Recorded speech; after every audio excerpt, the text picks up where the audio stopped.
I believe a countdown like this deserves something special.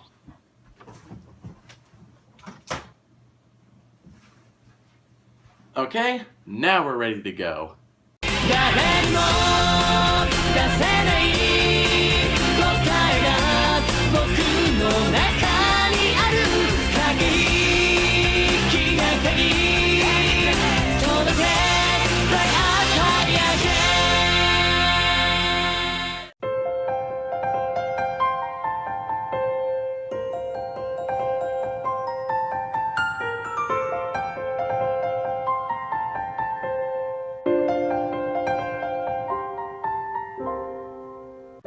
First you draw a circle, then you dot the I's, add a great big smile, and presto, it's That pink marshmallow?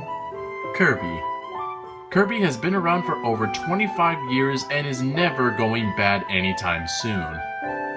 Sakurai's little pink demon has, in my opinion, some of the greatest platformers I've ever played. Why? Simply because every playthrough is always different. Kirby's ability to inhale enemies is not only ingenious, but also makes him very unique. By inhaling certain enemies, you are able to take their abilities and use them for yourself. Not only are they diverse, but they're also just very fun to use. So today, I wanted to look through these copy abilities in a big top 20 list. Rules? No super abilities, no mix abilities from Kirby 64, and no endgame abilities. And I also will mention super abilities and or robot armor modes when applicable. And this is also just my opinion. So yeah, let us begin. Our journey through Dreamland starts now.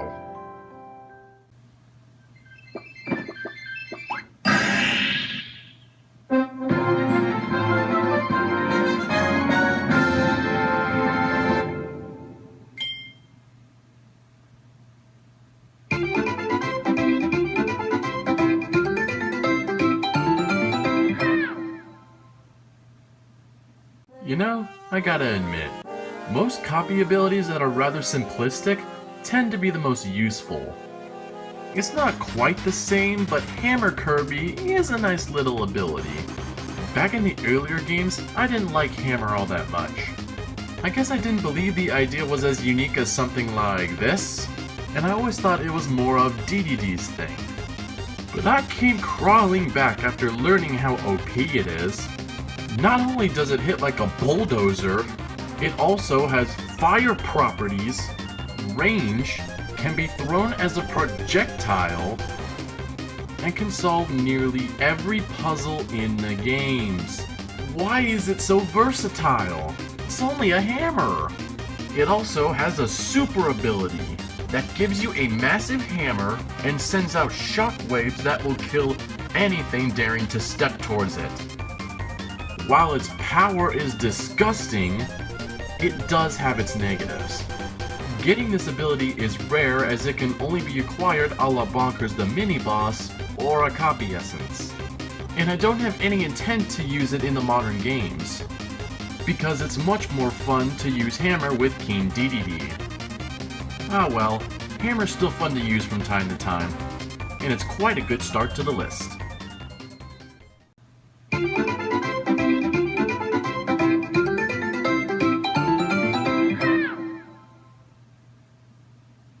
Iconic value doesn't always mean it's the best. I say this because the fire ability is summed up in one phrase. I like it, but you could have done more.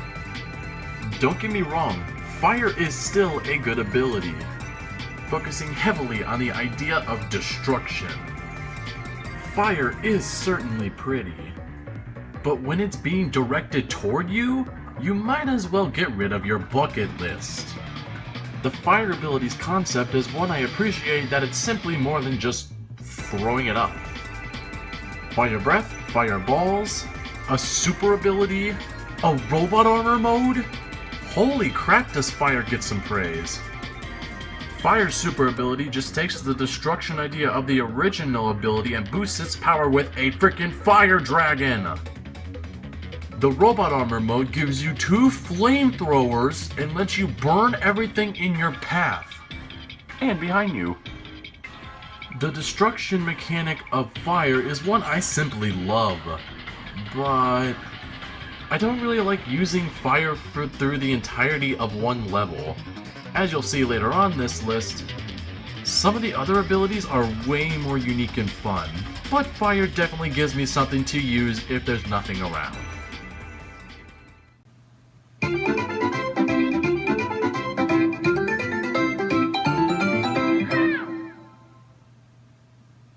These next 2 abilities go together, and all I have to say is, about time you returned, old friends. Superstar added the most abilities out of any Kirby game, 12 to be exact, but unfortunately, not all of them made it through. The first to show on this list is Jet. Mark this one down as a tasty goodie bag. Knowing the name, you'd probably expect what this ability can do. Using a jetpack on his back, Kirby uses this ability to hover for a long time and also get a speed boost while in midair. In the games it's featured in, the jet ability allows for powerful attacks on the ground and in the air. And the robot armor mode allows Kirby's robot to fly and use laser blasts and charge shots, as well as a dodging maneuver. Jet is just so much fun to use and really unique. With the ability to hover considerably, more on that later, it's just a fun and cool experience, as well as that really slick design. But after Superstar, it was merely forgotten and left for dead. Until it was brought back in Planet Robobot. Nice work, Hal. While only being in 3 games, this ability has a unique concept and lands at number 18. And to think, this next ability goes with Jet in terms of being kicked out till the latest game in the series. I think you all know where I'm going with this.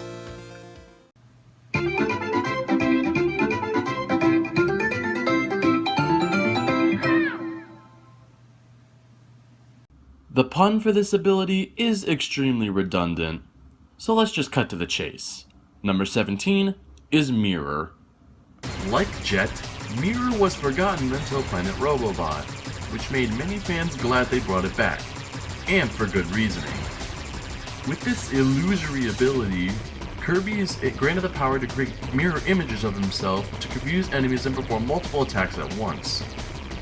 This mind-boggling ability also gives Kirby a golden or blue scepter, which is able to project a glassy, near-invisible blade, which can not only be used as a sharp blade to slice enemies, but also as a shield to protect him from enemies too close for combat and their projectiles. This is very helpful against bosses that attack with projectiles that cannot be blocked. What's also really cool about Mirror is its design, more specifically his hat. Not only does it look kinda visually appealing, but it is reminiscent of the hat that Marx wears. Apart from the fact that Marx's hat colors are switched, as you can notice on Kirby's hat that the blue side is on his left side, but with Marx, it's on his right side. But also for the fact that this is a mirror, which would mean flipping the image. How cool is that? Although, like Jet, it's only appeared in Superstar, its remake, and Planet Robobot.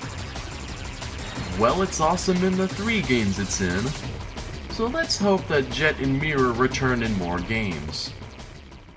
Please, Hal?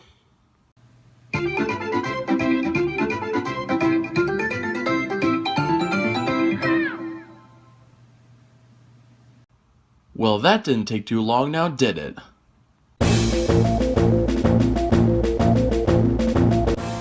Now we're not screwing around. Kirby's evolved into an alien Warcraft.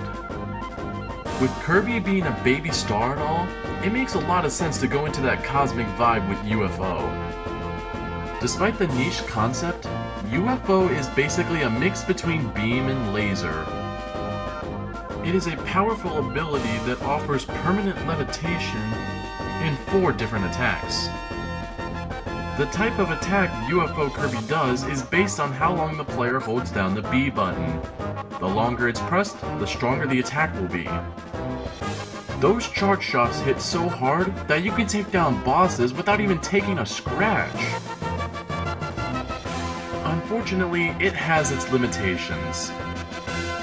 As dumb and idiotic as it sounds, you can't go down platforms or ladders. Oh, good God. It's also very difficult to find. When it is found, either the UFO or copy essence are generally in well-hidden areas.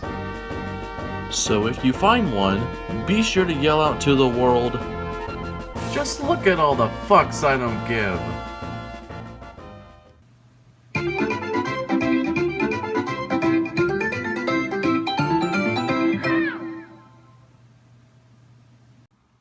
There is such a thing as too good, my friends. Yes, you're seeing this right. Spark is on the list at number 15. Time to elaborate before you guys cringe at Spark being at only number 15. I am a huge fan of electricity as it's one of my favorites of Earth's native elements. Spark and plasma were once two separate powers, but the modern games combine the two and call them Spark. I'm not sure that the Kirby lore is home to an all-powerful god, but this is probably the closest we got. With Spark, Kirby is able to surround himself in sparks of electricity, shocking any enemy that comes near them. Depending on how long you charge up Spark, you have several ways to attack, where they are all lightning-fast attacks. Pun intended. Because of the nature of this ability, many fans would call Spark as to being broken. Well, they're definitely not wrong there, because it's extremely prominent and the learning curve is basically non-existent. Though being too good isn't always a good thing. In order to charge up your attacks, depending on the game, you have to rapidly move back and forth on the D-pad with your thumb, or, in the case of Return to Dreamland, shake the Wii remote. This can lead to some fatigue and soreness in your thumb or entire arm, once again, depending on the game. It also has a robot armor mode. Spark's gone uber god tier now. But, that's as high as you're going, Sparky. You may be overpowered as hell, but you are too good. Sorry, fanboys.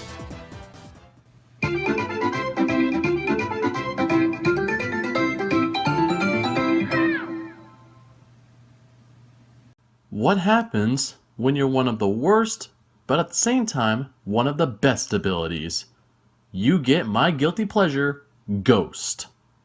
Taking on the role of Supernatural Sentinel, Ghost has one of the most creative concepts I've ever seen. Ghost gives Kirby the ability to control an enemy and use their powers as his own. Kirby's controlled enemy can chain jump endlessly to replace Kirby's floating ability. That is amazing. Seriously, excellent brainstorming, Hal. It's also an unlockable, non-endgame ability. That's a first in the series. There's only one problem. It's terrible. First off, your puppets are really frail, and you can't even go through doors with your puppets. Kirby himself floats at literally a snail's pace. Ironically, while ghosts are usually portrayed as having the ability to pass through solid objects, Ghost Kirby does not have that ability. He can't even travel down ladders or pass through floors that regular Kirby can pass through, making many levels impossible to complete with this ability. But it's such a guilty pleasure for me that I can't leave it off the list, as it has the most creative concept I've ever seen. But if the gameplay mechanics were way better, then I could have loved this even more.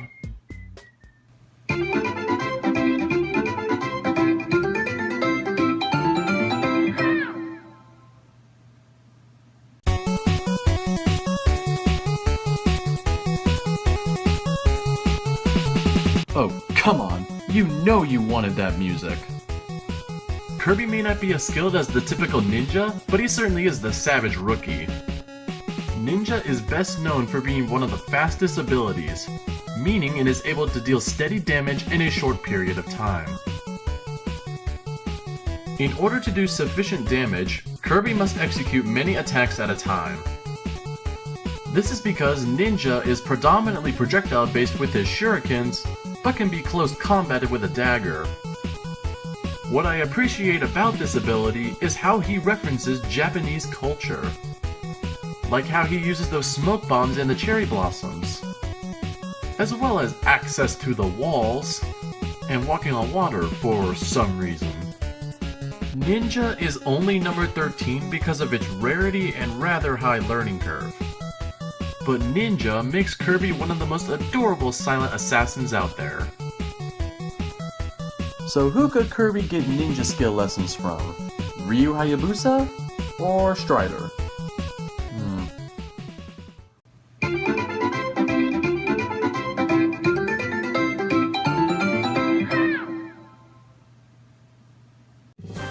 Come to think of it, wind is quite possibly the most underrated of the earthly elements. Thankfully, Kirby has access to wind as a copy ability in the form of a funnel cloud. Tornado is a very distinctive ability as it allows Kirby to become a small cyclone at will. As a cyclone, Kirby is impervious to all attacks and instantly damages enemies upon coming in contact with them. This makes it invaluable during boss rush modes, as Kirby is invincible to contact damage from bosses and can easily rack up damage by moving repeatedly inside them. The downside, however, is that the Cyclone is difficult to control and the transformation fades in around 4 to 5 seconds, and up until Kirby Squeak Squad, it couldn't break star blocks. This makes the ability ideal for both the field and for battle, but it is hard to master it. In Squeak Squad, Tornado can also take on the elements that it passes through with the use of a copy scroll. Each one he uses, whether fire, ice, or electricity, have useful techniques and secondary effects that make them unique. It may be hard to control, but Tornado is a very useful ability for speedrunners and can absolutely wreck its fair share of boss fights. And it's just such a fun ability and one that I would always pick up in any playthrough I have of any Kirby game. That it's in, at least.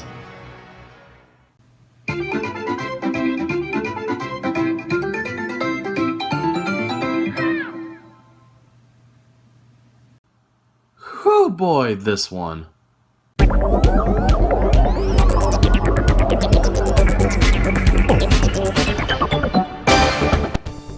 Debuting in Planet Robobot, ESP is a very strange ability that just captures my attention for some reason.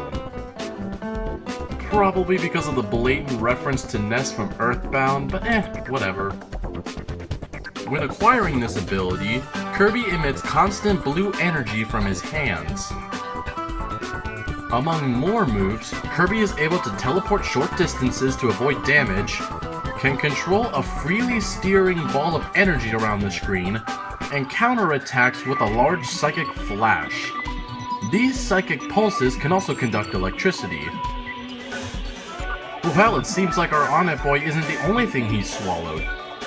Did he also gain power from that Monado as well? He's having freaking visions!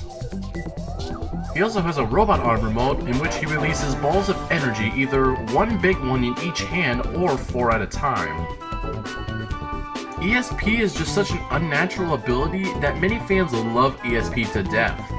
As for me, it is one ability that will never leave me. Unless I'm able to counter these Part 2 abilities. Aren't I just the worst?